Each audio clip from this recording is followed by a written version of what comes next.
J'étais en dernière année de lycée. C'était un mercredi matin banal en cours d'anglais. J'étais assis au fond, à moitié attentif, quand l'alarme de confinement a retenti. Au début, tout le monde pensait à un exercice. On en avait fait des centaines. Mais quand les coups de feu ont éclaté, la panique nous a envahis. Notre prof, Madame Patterson, a paniqué en criant à tous de s'éloigner des fenêtres et de se cacher. Certains se sont planqués sous les bureaux, d'autres dans un coin.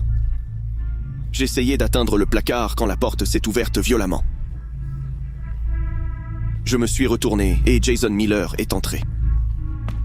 Lui et moi, on se détestait depuis le collège. Il était jaloux, obsédé par tout ce que j'avais et qu'il voulait. Il se croyait supérieur et voulait toujours être au centre de l'attention. Son ego en a pris un coup quand Emma, ma copine, l'a rejeté pour sortir avec moi. Personne ne l'imaginait capable de tenir une arme un jour. Madame Patterson a crié quand Jason a pointé le pistolet sur elle et lui a dit de se taire. Elle a obéi. Nous aussi. Ethan, viens ici. Il a sifflé entre ses dents. Mon sang s'est glacé et ma bouche s'est asséchée. J'ai dit, viens ici. Il a aboyé, faisant sursauter la plupart des élèves. Il a levé le pistolet et l'a pointé sur ma poitrine. J'ai dégluti et me suis lentement avancé vers lui, tremblant. Quand je me suis approché, il m'a saisi par l'épaule et m'a plaqué contre le mur avant d'appuyer sur la gâchette et de me tirer dessus. Mon épaule a été déchirée. J'ai hurlé à plein poumon tandis qu'une douleur insupportable explosait. Je suis tombé à bout de souffle pendant que Jason se tenait au-dessus de moi en ricanant. Vous savez ce qui est drôle? Tout le monde va se souvenir de ce jour et de Jason Miller pendant des années. Ma vision se brouillait et le sang imbibait ma chemise.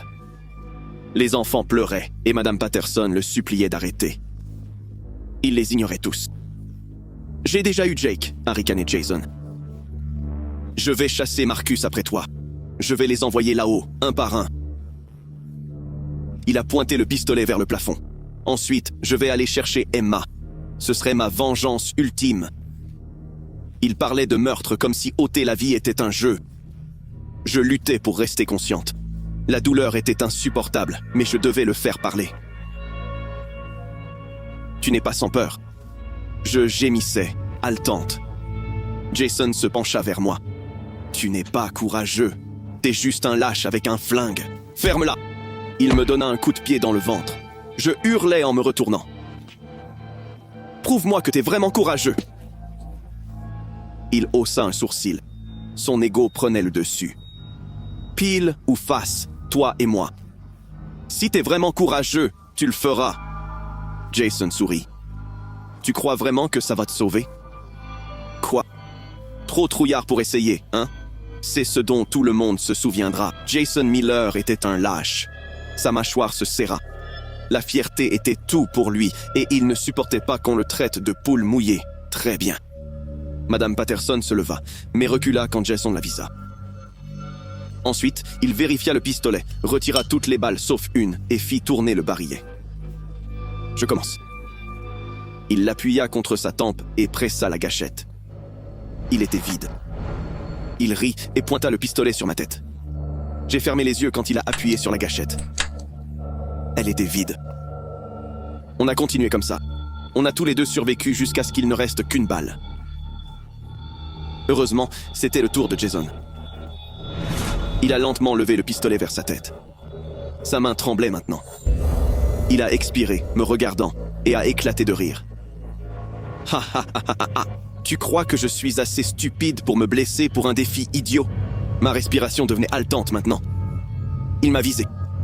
J'ai fermé les yeux, attendant que la balle transperce ma chair. Avant que ça arrive, la porte a explosé et les flics ont débarqué. En quelques secondes, Jason a été plaqué au sol. Ils l'ont jeté par terre. J'entendais son arme tomber et les menottes qu'on lui mettait. Ma vision se brouillait. J'ai senti quelqu'un appuyer sur mon épaule à côté de moi. « Reste avec moi, gamin. L'ambulance est en route. Tu vas t'en sortir. » La douleur empirait et tout devenait flou. J'entendais Jason crier et se débattre contre les flics. Ils le maintenaient plaqué au sol avec leurs genoux. Tout ce qui suit est flou. Les secours sont arrivés et m'ont mis sur un brancard. Ma mère me tenait la main jusqu'aux urgences. Je me suis réveillé 2 jours plus tard à l'hôpital. La balle avait traversé mon épaule sans toucher d'organe vital. J'ai eu de la chance. C'est ce qu'on me répétait, car cet arrogant de Jason avait volé 3 enfants à leurs parents. Jake, mon meilleur ami depuis la maternelle, en faisait partie. Jason l'avait croisé dans le couloir avant ma classe et lui a tiré dans la poitrine. Marcus a survécu, mais il est paralysé maintenant. Emma n'était même pas à l'école ce jour-là. Elle était malade. Jason ne l'a jamais atteinte et n'a jamais pu finir son plan. Il a été arrêté et inculpé de 3 meurtres et plusieurs tentatives de meurtre. Le procès a fait la une pendant des mois. Il adorait voir son visage à la télé. C'était exactement ce qu'il voulait depuis le début. Ses avocats ont plaidé la maladie mentale, disant qu'il ignorait ses actes et avait besoin d'aide, pas de prison.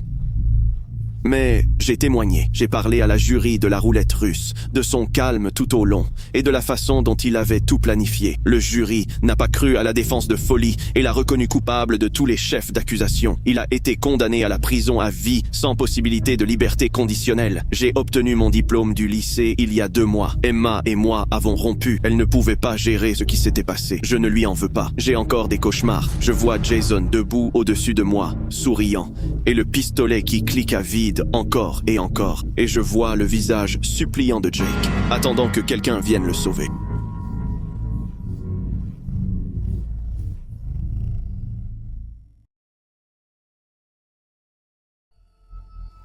Je suis de Seattle, Washington, et j'étais en première au lycée.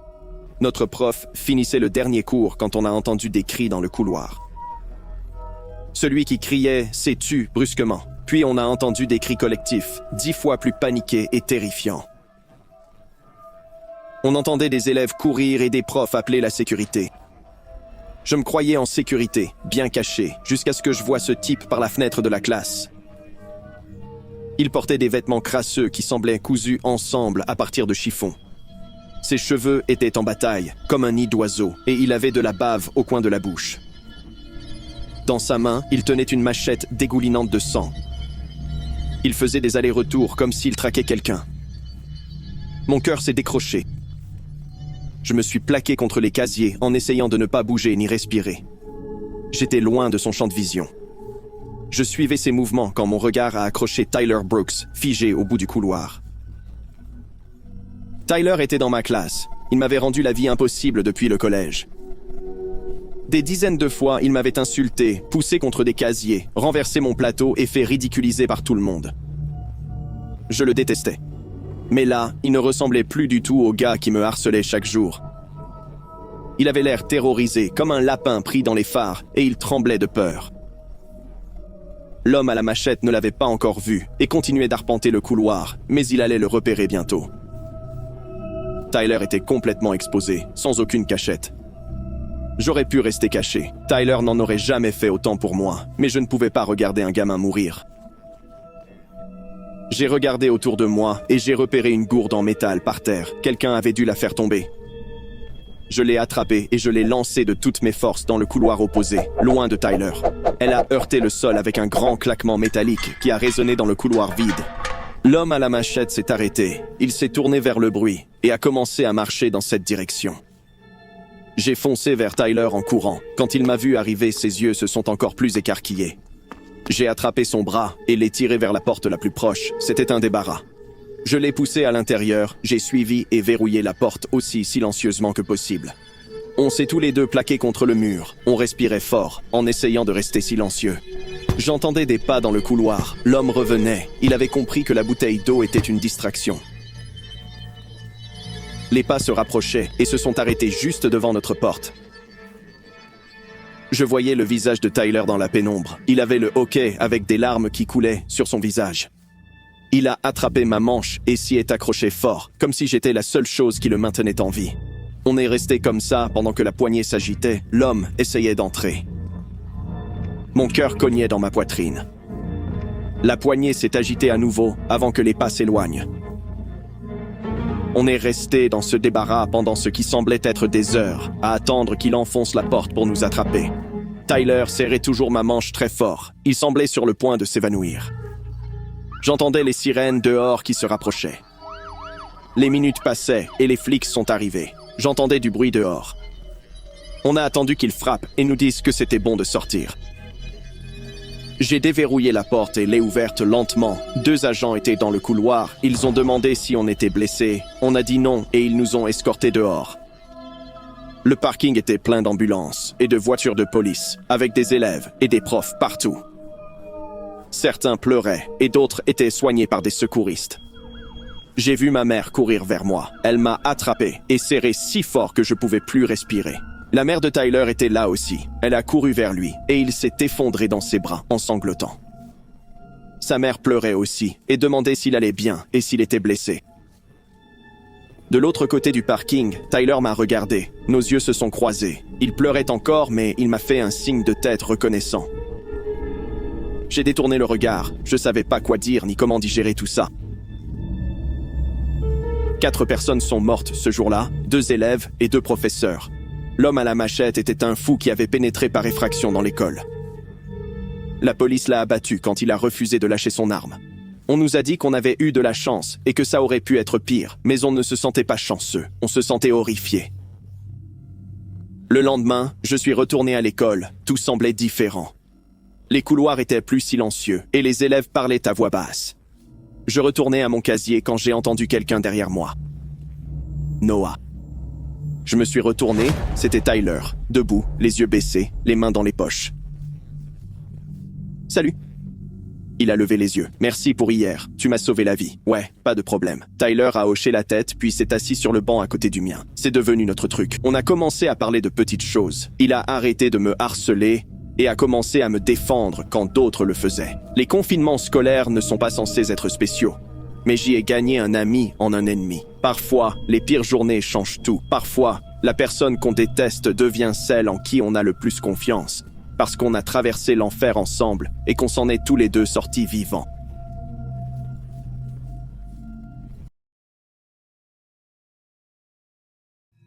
Je suis de Sacramento, en Californie, et j'allais dans une école publique près de chez nous. J'étais en 6e et j'avais plein d'amis avec qui j'adorais traîner. C'était l'une des raisons pour lesquelles j'aimais venir chaque jour. Ce mardi matin devait être une journée ordinaire de plus. J'avais art du langage en 3e heure et on devait aller à la bibliothèque pour faire des recherches. Mon prof nous a emmenés dans le couloir et on s'est tous dispersés pour chercher des livres. J'étais dans le coin du fond à regarder des livres sur l'Égypte ancienne pour mon projet. Tout à coup, j'ai entendu des coups de feu quelque part dans l'école. Au début, je me suis dit que c'était des travaux ou un truc qui avait pété jusqu'à ce que les cris commencent et que je vois des gens détalés dans les couloirs. Mon prof nous a crié de nous mettre à l'abri. Quelques gamins ont filé vers le bureau de la bibliothèque et d'autres se sont cachés derrière des bureaux.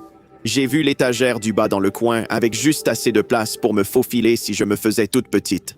Sans réfléchir, je me suis glissée dessous en ramenant mes genoux contre ma poitrine, me faisant toute petite. Les cris dehors devenaient de plus en plus forts, tandis que les coups de feu continuaient de retentir. Ils semblaient tous beaucoup plus proches maintenant. J'entendais des gens courir juste devant la bibliothèque. Ça a duré quelques minutes avant que les cris s'arrêtent et que tout devienne silencieux. Je tremblais comme une feuille. Je voulais désespérément rentrer chez moi, mais je restais collé sous l'étagère, essayant de ne pas bouger ni faire le moindre bruit, comme ma mère me l'avait appris. Je ne sais pas combien de temps j'étais caché là avant d'entendre les portes de la bibliothèque grincer et des bottes lourdes entrer. J'ai retenu mon souffle et essayé de me faire encore plus petite.